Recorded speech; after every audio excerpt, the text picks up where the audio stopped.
반성문 장담하는데 안 쓰셔도 상관없습니다. 검사, 판사 어차피 읽지도 않습니다. 만약 선처를 받고 싶다면 를 준비하시는 것이 좋습니다.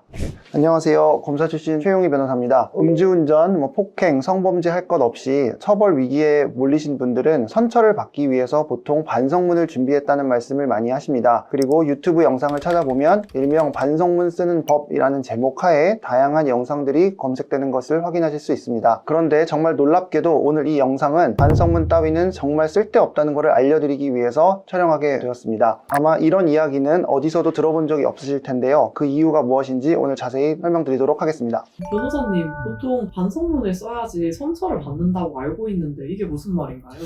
대부분의 범죄, 음주운전, 사기, 절도, 성범죄 모두 감옥 갈 수 있는 범죄입니다. 그런데 감옥 갈 수 있는 범죄를 반성문 썼다고 선처를 받을 수 있다고 생각하는 것 자체가 상식에 반합니다. 저는 이런 말씀을 하신 의뢰인분들에게 제가 이런 격한 표현을 쓸 테니까 이해해 주세요. 이해의 편의를 위함입니다. 라고 양해를 구하고 드리는 말씀은 반성문은 개나 소나 다 씁니다. 그러면 개나 소나 다 선처를 받아야 되면 세상에 처벌받을 사람이 없다는 점입니다. 반성문은 안 쓰는 사람이 없고 또 반성문 내용은 안 봐도 뻔합니다. 다 잘못했고 다신 안 그럴 거고 이번에 처벌받으면 생계가 어려워지고 집에 아픈 사람이 있다는 내용일 뿐이고 건강한 집안도 가족 구성원 중에 사건 당사자가 되면 아파지게 됩니다. 이런 흔해 빠진 반성문 써서 냈다고 해서 선처를 받을 수 있다고 기대하는 것 자체가 상식에 반한다는 점을 항상 강조드리고 있습니다. 많은 분들이 진심을 다해서 반성문을 썼다고 하는데 반성문을 쓰는 사람들은 모두 진심을 다해서 썼다고 말을 하고 판사와 검사는 신이 아니기 때문에 이 반성문이 진실인지도 알 수 없습니다. 그리고 제가 이걸 눈으로 다 확인할 수는 없지만 솔직한 얘기로 저는 검사와 판사가 반성문을 모두 다 읽는다고 생각하지도 않습니다. 그리고 반성문을 썼다고 해서 선처를 해줘서도 안 되는 이유가 반성문은 그래봤자 책상 앞에 앉아서 처벌에 대한 두려움 때문에 벌벌 떨면서 혼자 쓰는 것에 불과합니다. 이와 비교할 수 있는 것이 합의인데 합의는 그래도 피해자를 찾아가서 진심으로 사과하고 합의금을 지불하기라도 합니다. 그러나 반성문은 다른 특별한 노력 없이 그냥 책상 앞에 앉아서 요즘 같은 경우에는 검색해서 나오는 거 베끼는 경우도 많고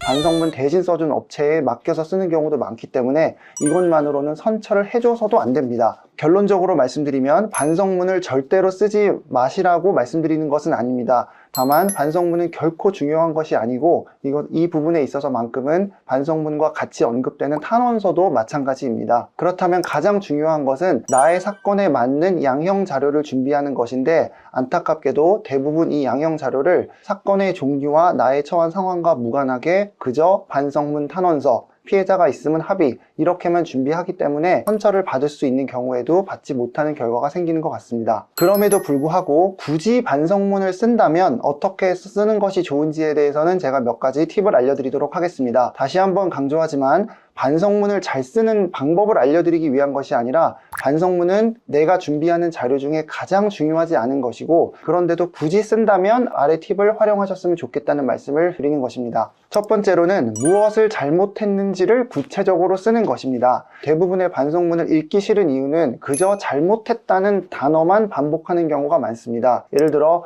죽을 죄를 지었습니다. 다신 안 그러겠습니다. 이런 식의 말만 반복하지 본인이 진정으로 무엇을 잘못했는지는 기재하지 않는 반성문이 많습니다. 이런 반성문은 읽기 싫을 뿐더러 다시는 그러지 않겠다는 점을 드러내고 있지는 않습니다. 따라서 내가 잘못한 내용이 무엇인지를 잘 구체적으로 쓰셨으면 좋겠습니다. 두 번째는 반성문의 수신자는 피해자라는 점입니다. 이 점을 간과하고 많은 분들이 변호사님 반성문 쓰는데 존경하는 판사님이라고 써야 하나요? 이렇게 물어봅니다. 수신자는 피해자이기 때문에 비록 내가 이 반성문을 제출하는 것은 검사님, 판사님 앞이지만 읽는 사람은 피해자라는 생각으로 작성하는 것이 좋습니다. 우리는 잘못을 검사나 판사에게 한 게 아닙니다. 잘못은 피해자에게 한 것이고 용서받아야 할 상대도 피해자이기 때문에 이 점을 꼭 기억하셨으면 좋겠습니다. 따라서 반성문이든 또 탄원서도 마찬가지지만 존경하는 이런 거 쓰는 거에 제발 연연하시지 마시고 검사와 판사도 당신이 검사와 판사를 진심으로 존경하지 않는다는 거 모두가 알고 있습니다. 따라서 이런 부분 너무 연연하지 않으셨으면 좋겠습니다. 세 번째는 재범하지 않을 것이라는 점을 보여주는 것이 필요합니다. 지난날에 대한 반성도 중요하지만 검사와 판사가 더 중요시 여기는 것은 다시는 그러지 않을 것인가 하는 점입니다. 그런데 안타깝게도 반성문에서 이 점을 아무리 잘 써봐야 말뿐이기 때문에 다시 다시는 그러지 않겠다는 것이 별로 와닿지 않습니다. 그래서 제가 반성문만으로는 부족하다는 말씀을 드리는 것입니다. 반성문에는 내가 다시는 그러지 않기 위해서 앞으로 어떠한 것들을 할 것이고 지금도 그런 것을 하고 있다, 이런 행동으로 옮기고 있는 것들이 무엇인지를 적어주시는 것이 좋을 것 같습니다. 네 번째는 제출 시기를 정확히 아는 것입니다. 제출 시기를 알기 위해서는 형사 절차를 간략하게 알아야 하는데, 이 형사 절차에 대해서는 제가 지난번에 촬영한 영상이 있으니 그 부분을 꼭 참고해 주셨으면 좋겠습니다. 반성문이든 어떤 것이든 잘 준비해놓고 이 절차를 몰라서 제때 제출하지 못하는 경우도 정말 많습니다. 절차가 어디에서 진행되고 있느냐에 따라 경찰에게 제출해야 할 수도 있고, 검사님께 제출해야 될 수도 있고, 판사님께 제출을 해야 할 수도 있습니다. 잘 준비해놓고서 제출하지 못하는 불상사가 없도록 제출 시기도 정확히 아는 것이 중요합니다. 마지막으로는 작성 횟수입니다. 이것도 반성문을 작성하시는 분들에게서 받는 단골 질문인데, 변호사님, 반성문을 몇 번 써야 하나요? 일주일에 한 번 쓰면 되나요? 많이 쓸수록 더 좋은가요? 이런 말씀을 하시는데, 횟수도 그다지 중요하지 않습니다. 저는 보통 조언을 해드리기로는 수사 단계든 재판 단계든 각 단계에서 한두 번 정도만 작성하라고 말씀을 드리고 있습니다. 많이 작성해봤자 더 반성한다고 인정해주는 것도 아니고 일일이 다 확인해준다는 보장도 없습니다. 이 점에 있어서는 구속된 분들이 많이 하는 실수인데, 수감이 되어 있다 보니 불안한 마음에 같이 생활하는 사람들에 맞춰서 쓸 때마다 다 같이 써서 내고 하다 보니 작성 횟수가 매우 늘어나는 경우가 많은데, 그러실 필요 전혀 없습니다. 변호사님, 말씀해주신 대로 반성문을 제출하면은 그래도 조금이라도 더 선처받을 수 있지 않을까요? 그래서 오늘 말씀드리고 싶은 핵심이 바로 그건데요. 당연히 반성문이 이제 읽는 사람의 마음에 와 닿아서 조금 더 이렇게 선처해주는 역할을 하는 경우도 있을 수 있지만, 이 반성문만으로는 결코 되지 않는다는 것이 아까 앞에서부터 계속 강조했던 이야기입니다. 나의 상황에 맞는 다양한 양형 자료를 준비하고 여기에 반성문까지 더해져서 시너지 효과를 발생하는 것이지, 결코 반성문 탄원서만으로는 선처가 보장된 게 아니라는 것을 꼭 아셨으면 좋겠습니다. 그렇다면 어떤 양형 자료를 준비해야 하나요? 이런 궁금증이 있으실 수 있는데, 이 부분은 변호사마다 천차만별일 것 같습니다. 꼼꼼하고 더 사건에 대한 애정이 있고 또 경력이 있는 변호사라면 더욱더 풍부하게 나의 사건에 맞는 자료들을 준비시켜 줄 것 같습니다.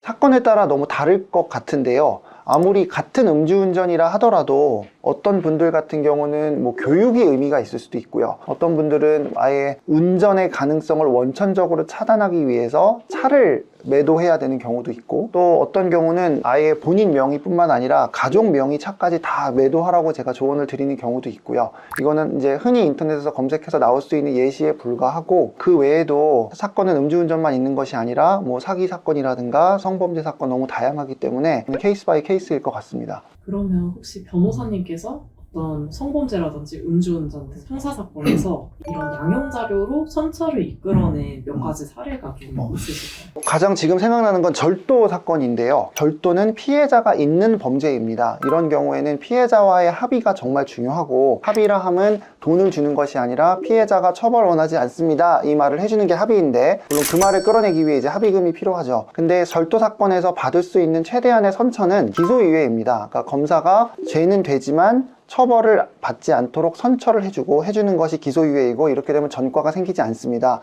제가 맡았던 절도 사건 중에 하나는 합의가 되지 않았음에도 불구하고 양형자료를 준비를 매우 잘 했더니 기소유예가 나왔던 적이 있었습니다. 합의가 되지 않았는데 기소유예가 나온다는 것은 굉장히 드문 일입니다. 왜냐하면 합의가 되지 않았다는 말은 피해자는 가해자 처벌을 원한다는 것인데, 그럼에도 불구하고 검사가 기소유예를 한다는 것은 피해자 입장에서는 반론이 생길 수가 있거든요. 근데 이것을 보시고 합의 안 해도 기소유예 해준대, 이렇게 일반화시켜서는 절대로 안 되고, 여기서 드리고 싶은 말씀은 양형 자료의 준비는 그만큼 매우 중요하다, 이런 말씀을 드리고 싶고, 반대로 성범죄 사건의 경우에 성범죄 중에는 비교적 가볍지만 양형 자료 준비를 제대로 하지 않아서 합의가 되었음에도 불구하고 또 엄한 처벌을 받게 되는 경우도 주변에서 많이 봤습니다. 양형 자료 준비라는 것은 우리가 인터넷 검색해서 나오는 반성문, 탄원서, 재직증명서, 합의, 이런 흔한 걸로만은 결코 충분하지 않다는 점을 꼭 아셨으면 좋겠습니다. 탄원서도 굉장히 많이들 쓰시는데 탄원서도 별로 안 중요한 건가요?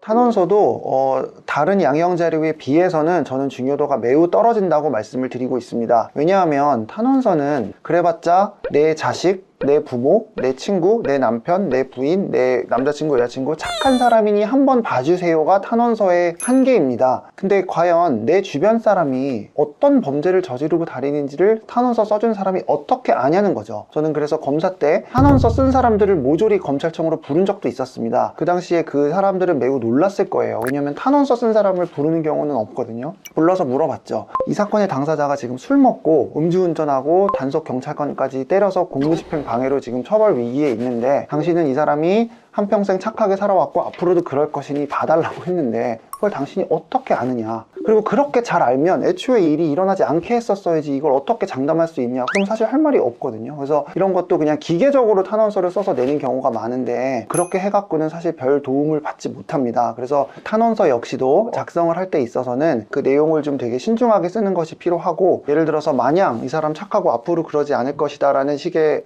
탄원서보다는 잘못한 것에 대해서는 확실히 비판을 해주고 그 다음에 정말 내가 가까운 사람으로서 어떻게 이 사람이 앞으로 잘 사회에서 잘 생활할 수 있도록 할 것인지를 잘 드러내는 것이 정말 필요할 것 같고요. 그냥 남들이 쓰는 방식으로 그냥 써서 뺏겨서 내거나 아니면 대표자가 쓰고 뒤에 그냥 탄원인들 명단 엑셀로 해갖고 이름 쓰고 사인하고 이런 식으로 하는 것은 차라리 하지 않는 것이 낫습니다.